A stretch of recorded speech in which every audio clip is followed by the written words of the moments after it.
projet de recherche, concrètement, c'est un algorithme qui s'appelle YOLO. C'est un algorithme de détection d'objets. Là, dans notre cas, c'est de la détection de personnes. Et c'est le fait de l'implémenter sur une carte qui vient de l'entreprise ST Microelectronics. Et j'étais en charge de réussir l'implémentation sur la carte. Et Alex était en charge sur le YOLO et l'étude. En fait, l'idée, c'est de pouvoir arriver à détecter des personnes dans un lieu ou dans un endroit donné et donner en temps réel en fait, le nombre de personnes qu'on arrive à détecter. L'idée, c'était de comprendre en fait, comment YOLO fonctionnait et comment cet algorithme devrait être entraîné. Je me suis plus occupé de la partie IA. Au début, on va faire de la recherche pour comprendre l'environnement, qu'est-ce que la carte peut faire, quels sont les outils qu'on utilise. Là, dans notre cas, on était les premiers à travailler dessus. Et après, au fur et à mesure, on va faire des tests. À partir de là, on va commencer tout ce qui est rédaction pour bien sûr conserver une trace de tout ce qu'on a fait. Technique et pratique pour pouvoir voir si tes recherches, disons, ils sont cohérents et tout. Et donc, ça a vraiment changé parfaitement ma vision de voir. Et se dire qu'on était face à des difficultés et qu'aujourd'hui, on arrive quand même à résoudre ces difficultés, à apporter quelque chose, je pense que c'est vraiment quelque chose d'énorme. Ce que j'ai appris par rapport à ce que je n'ai jamais vu en cours, je dirais l'environnement ST Microelectronics, qui est un environnement qui n'est pas présenté dans le master électronique. On nous présente d'autres environnements comme les environnements Arduino ou d'autres environnements ESP, etc. Là, c'est un tout nouveau environnement très professionnel et très, je dirais, sécurisé.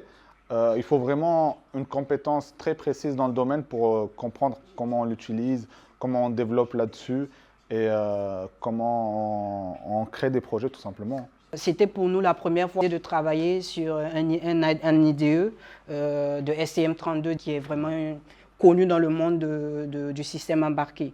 Et ça vraiment, c'était un défi pour nous déjà de comprendre comment fonctionnait la plateforme et comment intégrer tout ce qu'on a fait au niveau côté intelligence artificielle à l'intérieur de cette carte-là.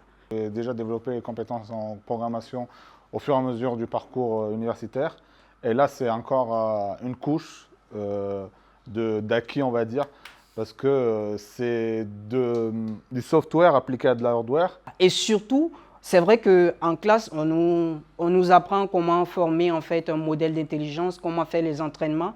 Mais pendant ce projet, j'ai vraiment compris vraiment comment fonctionnait, disons, la formation d'un modèle d'intelligence artificielle. Et c'est vraiment ce qui m'a beaucoup plu durant ce projet-là et que je peux voir comme acquis en matière de compétences. Au fur et à mesure que j'ai fait les tutorats ces dernières années en Master 1 et en Master 2, j'ai vraiment compris ce que c'était un doctorat. Du coup, maintenant, je sais que l'enjeu clé dans cette opportunité d'études, c'est le sujet. Le sujet et les moyens qui sont mis, je dirais, dans les mains du doctorant pour réussir à résoudre la problématique du doctorat. Pourquoi pas? C'est envisageable parce que déjà, je me plais bien dans la recherche, surtout dans l'apport. Peut-être continuer déjà un projet qui existait déjà ou apporter quelque chose de nouveau. Est-ce que je recommanderais le tutorat à d'autres étudiants? Je dirais bien sûr, oui, évidemment. Tout dépend des sujets, encore une fois, mais ça nous permet vraiment d'être en autonomie, une capacité qui est recherchée par les entreprises. Oui, parfaitement et absolument. Parce que quand tu es en tutorat, tu apprends quelque chose toujours de nouveau. Voilà. Et tu acquiers de nouvelles compétences. Ce qu'on fait à l'université sur les bancs, c'est bien. Mais quand on est dans le pratique, forcément, tu vas apprendre quelque chose de nouveau et qui va te servir.